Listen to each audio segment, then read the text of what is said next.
Ladies and gentlemen, welcome to Aussies Drives and to the latest fuel economy test with the brand new Audi Q5 diesel. Stay tuned and let's find out how much this thing is actually using. Let me give you a quick walk around of this Audi Q5 because we did an in-detail review of the exterior and interior design on an Audi SQ5. Make sure to check it out. I'll put a link into the description.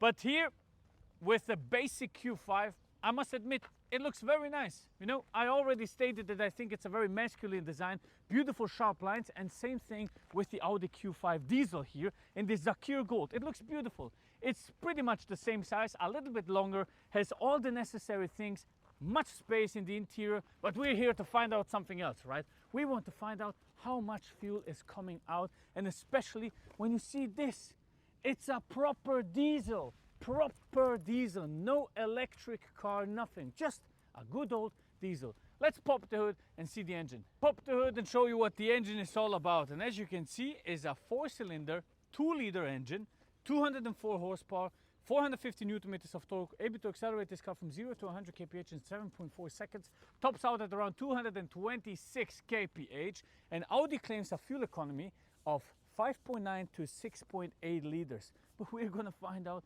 whether this is true. Now, one thing is, it has a mild hybrid, okay? It's still a mild hybrid. They need to do it, helping you when you accelerate from a stop still and so on to save a little bit of fuel. I'll show you that in our drive. Let's begin. Here is proof that I'm telling you the truth, friends. As you can see here, the car has been fully filled up. Sadly, not by me, but by Audi, and we got the average consumption reset to 0. So let's start this thing up and let's give it a go. All right, as I mentioned before, the car has a mild hybrid. As you can see here in the speedometer, it just turned off. So we are actually now driving on the batteries. This helps with saving a little bit of fuel, and obviously it's a good thing. I don't mind this technology. I also said it in the Audi S5 and the A5. I really like the new technology of that whole mild hybrid system. It's really good. If you need to accelerate as fast as possible or just hover at like 45 kph here, it's taking over, right? No fuel is being used right now, so that's a good thing. Come on, I must admit, this is one of the greatest fuel economy tests. Look at the view. I don't mind driving at 80 kph here, 90, for the sake of saving fuel and showing you what you can actually do with those cars. Look at that beautiful view. Wow, man, it's really, really nice here. It's really a nice place to be. All of those beautiful houses. I haven't seen a lot of sports cars though, but I think the people here don't even care, right? Just want to relax, and what a relaxing life this must be to live right next to the sea. Very beautiful. Uh-oh, looks like we found a software bug on the Audi Q5. Believe it or not, but the fuel economy test will reveal it. Look at that. I haven't reset anything. Before it was showing 6 liters, and now we're at 30.4 liters, which doesn't make any sense as an average because it shows me that I have been driving for 10 kilometers now. So something is not right with the calculation here, and we might have to go to our good old method of actually driving 100 kilometers and then filling it up to the fullest. You see? Now it makes sense why I do this. All of you asking me, why do you do this? Why don't you just read it? Read it now. You can't read it from here.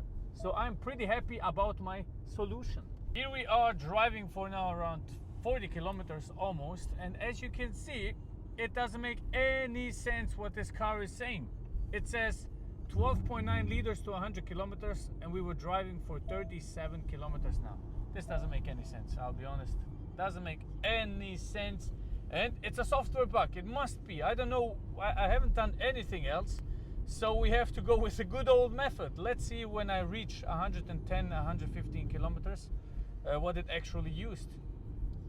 Just so you know, with this Audi Q5, I'm not just going to drive the speed limit. I'm going to exceed it a little bit, 130 kph at 120, just to make it more realistic, right? Because this is a car that a lot of business people and family guys will drive. So we need to drive a little bit faster, okay? 130, maybe sometimes 135, just to make it a little bit more realistic. And yeah, I think it's gonna go good. It's showing 11.5 liters to 100 kilometers now, which doesn't make any sense, but we will see. Look at the view though. Ha! The scenery here is absolutely incredible. incredible, I can tell you that. It's incredible. Look at that guy having his own castle. Yeah. Here's something I want to share with you that Audi is doing currently, and I think they're doing a great job, especially with reflecting their decisions. First of all, you know that thing that they try to do to change all the straight numbers of the cars to electric and all the uneven numbers to petrol engines and diesel engines? They stopped that. They stopped it with the A6 especially and the RS6. It's going to stay an RS6 and an A6, so that is a great thing. Another thing I like is that they're actually using diesel and petrol engines, and they don't use any 1.5 liter for their SUVs. They went with logic. 2-liter petrol engine if you want the petrol engine car with 204 horsepower, and even a 2-liter diesel with this 204 horsepower. You can choose from both of them. I would have imagined that the petrol engine would be a little bit stronger, let's say 260 horsepower for example. Then you have a little bit of space for the SQ5 that then has 367, and the diesel has 204. That would have made a little bit more sense, because I am always going to choose the diesel for long-term drive, right? Probably has to do with emissions in Europe. Still, I think they're doing a great job currently. That's a common Audi win. All right, we have been driving now for 100 kilometers. It took us 1 hour and 18 minutes, 76 kph as an average speed, and it says 9.3 liters. I think there's a software bug. I'll be honest, I think this doesn't make any sense. I don't know why it happened. I can't really explain it, and I remember that I actually talked about this with Audi a couple of months ago when I was driving the Audi A5. So strange thing, 9.2 liters. It's impossible for this car to use that much fuel, in my opinion, but we're gonna find out shortly. So I'll drive for another 10-15 kilometers, and then we stop at the petrol station to fill in some diesel. I really wonder how much it fueled. I really wonder how much it used. I think it should be at around 6.5 liters because it went up and down. So let's see. We are arriving at the petrol station, and as I told you, I mean, the scenery is very beautiful here. 9 liters to 100 kilometers, 109 kilometers driven, 1 hour and 25 minutes. So we had a little bit of traffic, which is perfectly normal also in your daily drive, especially when you're traveling. So let's meet there and let's see how much this thing has actually used. Okay, check what we spotted, an M4, but that's not really the one that we're looking for. Have a look at this. Okay, can you read this? Can you read the logo here? Check this out. Koenigsegg! Aston Martin Valkyrie inside, and believe it or not, but this to me, you can only see the reflection of the Audi, but there's actually a car that looks like a Koenigsegg in it.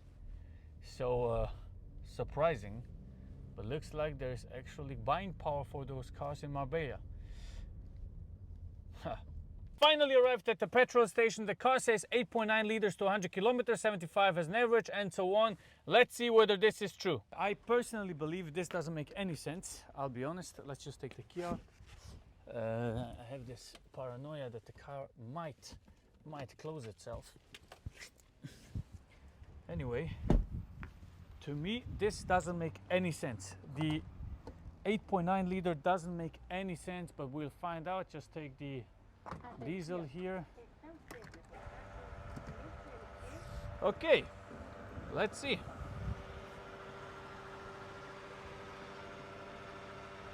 Four liters exceeded. Yeah, 4.5 liters.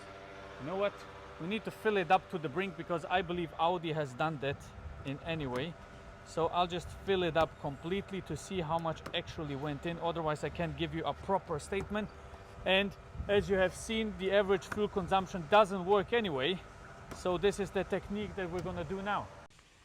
All right, we have filled it up until the diesel was actually spilling out, and we are now at 6.47 liters. So I drove for 110 kilometers. They have given me the car full.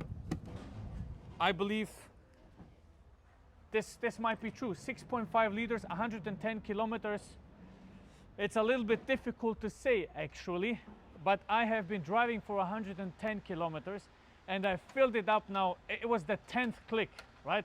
They gave me the car full, I filled up to the absolute max and 6.5 liters went in. So that's very good, right? That's very good. I don't like it when the results are this mixed up, right? I'm not really sure if that is 100% accurate, because the problem was, first of all, they have this software bug, right? It's showing 8.9 liters, which doesn't make any sense. They gave me the car full. Now I drove for 110 kilometers. I squeezed every ounce of fuel you could squeeze in, and we reached 6.5 liters. There's nothing left. If I put the fuel, if I put more fuel in, it's just going to spill out. So that's what happened. 110 kilometers, 6.5 liters. That means we have 10% less. For 100 kilometers, 5.9 liters to 100 kilometers, right? That is a very good result for the car. I wish I could give it more accurate, but that's the possibilities I have here.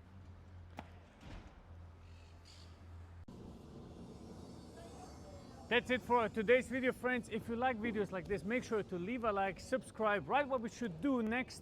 Thank you very much for watching. Check out our Instagram. God bless you and see you on the next one. Goodbye.